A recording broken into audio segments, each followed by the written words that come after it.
आज 10 अप्रैल है। यह एक शुभ दिन है। आज नीतीश कुमार राज्यसभा के सदस्य के रूप में अपनी शपथ ले रहे हैं। उनका करियर लगभग 50 साल का रहा है और वह शायद उन कुछ राजनेताओं में से एक हैं जो राज्य विधानसभा, राज्य विधान परिषद, लोकसभा और अब राज्यसभा के सदस्य रहे हैं। अब नीतीश बाबू अपनी ये उनकी आखिरी पारी है। तो मनीष बाबू और मैं इस पर चर्चा करने जा रहे हैं कि आगे चलकर नीतीश बाबू की विरासत का क्या होता है। बताइए। एक तो आपने जैसा कि कहा कि वो बिहार के उन गिने चुने पॉलिटिशियंस में हो गए जिनको चारों सदनों में यानी कि लोकसभा, राज्यसभा, विधानसभा, विधान परिषद में जाने का मौका मिला। ये नीतीश कुमार की एक दिली इच्छा भी थी, लेकिन नीतीश कुमार आज जिन परिस्थितियों में जा रहे हैं शायद वो उनको भी इस बात का अंदाज़ा नहीं होगा, क्योंकि उनका स्वास्थ्य अब उनके साथ नहीं है और उनको मुख्यमंत्री पद से आने वाले दिनों में अगले 48 से 72 घंटों में उनको इस्तीफा देना होगा और इसके बाद एनडीए विधायक दल की बैठक होगी और उसका जो नया नेता होगा वो जनता दल यूनाइटेड का नहीं होगा, वो बीजेपी का होगा। यानी कि बीजेपी के पास नीतीश कुमार की जिंदगी में ही वो ताज जा रहा है। मुख्यमंत्री पद की कुर्सी अब नीतीश कुमार से बीजेपी के एक विधायक। ये पहली बार है कि बिहार में भाजपा का मुख्यमंत्री होगा। क्या यह सच है? सही है, बीजेपी का पहली बार मुख्यमंत्री होगा, लेकिन ये जो मुख्यमंत्री होगा उस जनता के मैंडेट पे नहीं है, क्योंकि जनता ने जो मैंडेट दिया था, आपको भी याद है, आप भी बिहार के विधानसभा चुनाव के दौरान आए थे। उस समय नारा यही था कि 25 से 30 फिर से नीतीश। लेकिन 4 महीने के अंदर, उस समय भी नीतीश कुमार बीमार ही थे, क्योंकि नीतीश कुमार अगर आप बिहार विधानसभा चुनावों को याद करें तो वो पहली बार एक चुनाव था जिसमें उन्होंने मीडिया के साथ कोई इंटरेक्शन नहीं रखा था।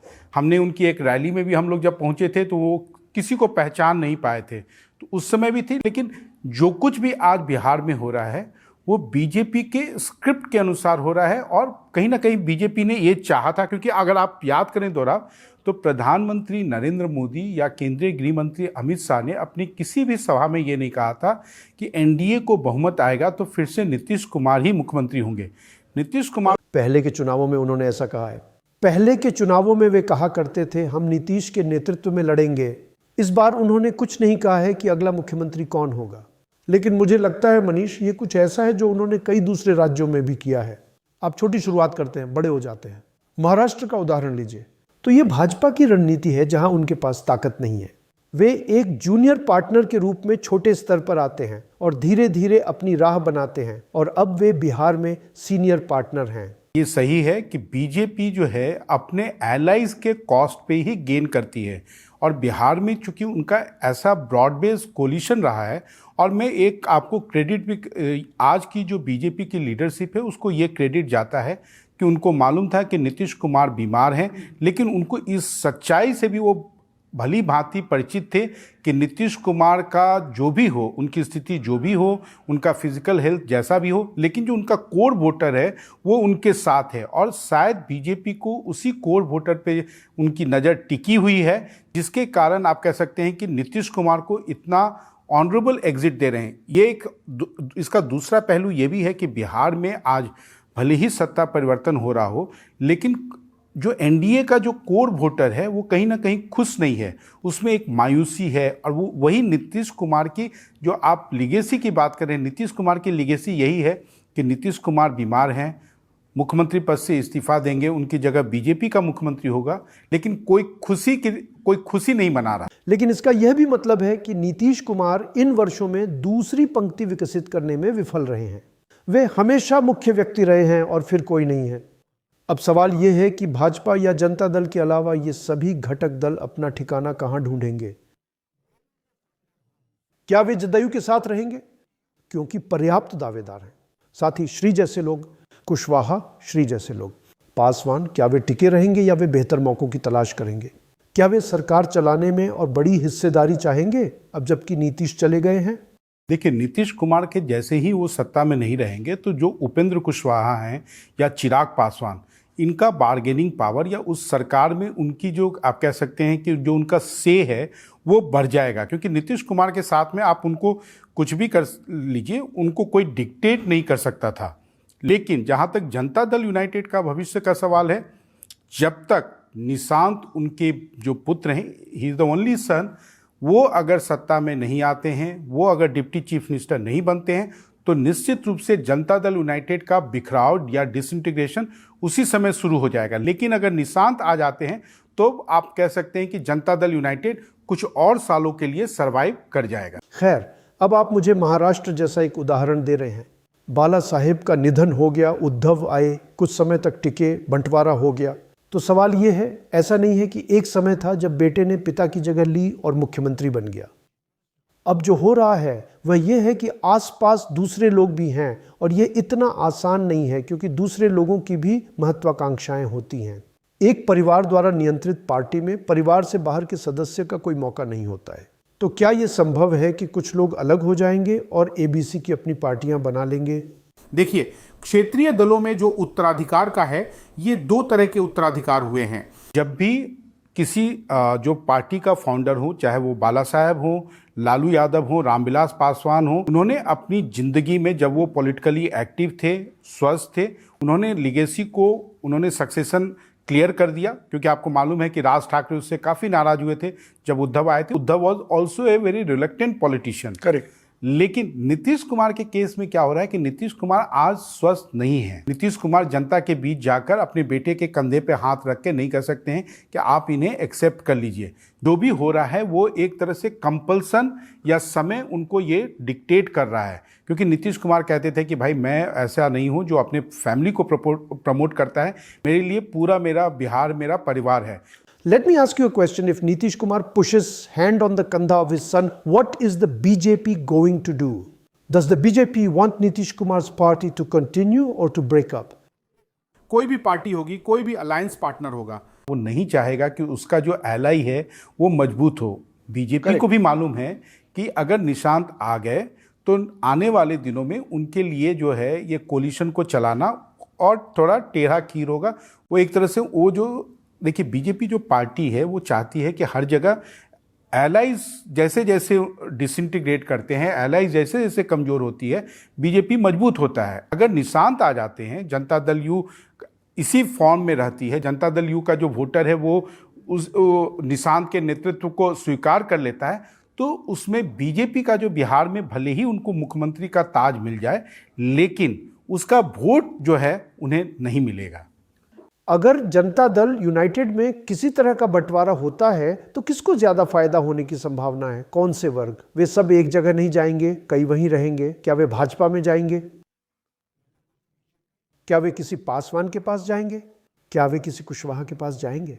वे कहां जाएंगे? देखिए, मेजॉरिटी जो है वो बीजेपी के साथ जाएगी, क्योंकि देखिए जो जनता दल माफ कीजिए, जाएगी मतलब वे उसका हिस्सा बन जाएंगे या वे उनका समर्थन करेंगे? वे समर्थन करेंगे। क्योंकि देखिए, जो जनता दल यूनाइटेड का जो कोर वोटर है वो भी 20 साल से सत्ता में रहने का एक तरह से उसे भी इसकी लत लग गई है, वो भी सत्ता के संपर्क में रहा है, तो वो सत्ता के साथ जाएगा। लेकिन एक सेक्शन है जिसको अगर लगेगा कि हाँ हमें ये सत्ता में हिस्सेदारी या भागीदारी नहीं मिल रही है, तो वो आरजेडी के तरफ जाएगा। लेकिन ये सब कुछ निर्भर करेगा कि बीजेपी जनता दल यूनाइटेड के जो कोर वोटर्स हैं, उनके जो रिप्रेजेंटेटिव हैं, उनको किस तरीके से अपने साथ जोड़ने में कामयाब होती है। देखिए, आज का जो बीजेपी है दोराव, उसके पास इतना रिसोर्सेज है, उनके पास जो नेता हैं वो राउंड द क्लॉक पॉलिटिक्स करते हैं, वो कभी भी ब्रेक नहीं लेते हैं। तो वैसे में उनको भी मालूम है कि चुनौती है और उस चुनौती से कैसे निपटना है वो भली भांति जानते हैं। चूंकि अभी अभी इलेक्शन हुआ था, इसलिए उन्हें यह सोचने के लिए 4 साल मिले कि अगले इलेक्शन से पहले क्या होगा। लेकिन क्या आपको लगता है कि जेडीयू के लोगों के आरजेडी में जाने की भी कुछ संभावना है?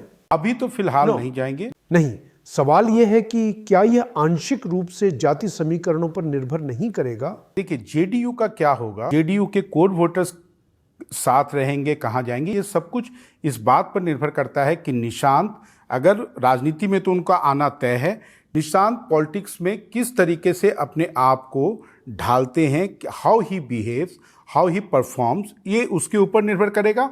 और बीजेपी जो है जेडीयू के वोटर्स के साथ, क्योंकि अब वो सत्ता में ड्राइविंग सीट पे होंगे, तो वो उसके कोर वोटर्स को किस तरीके से एड्रेस करते हैं। मैं आपसे एक और सवाल पूछता हूँ। Nitish Kumar is now in the Rajya Sabha, will be in the Rajya Sabha. क्या वह यह सुनिश्चित करने के लिए कि उनके बेटे को कम से कम पहले कुछ महीनों के लिए कुछ समर्थन मिले, पीछे से कुछ हद तक नियंत्रण करेंगे? लालू स्पष्ट रूप से पीछे हट गए और उन्होंने अपने बेटे तेजस्वी को आने दिया। यहां वह पीछे हट गए और वह कह रहे हैं कि मैं एक तरह से अब सक्रिय राजनीति में नहीं हूं। मेरा कहना है कि क्या वह संदेश भेजकर, लोगों से बात करके, बाहर से अपने बेटे का समर्थन करने की कोशिश करते रहेंगे? दोराब, ये विल ही का बात नहीं है, उन्हें यह करना ही होगा, यानी कि यह चॉइस नहीं है।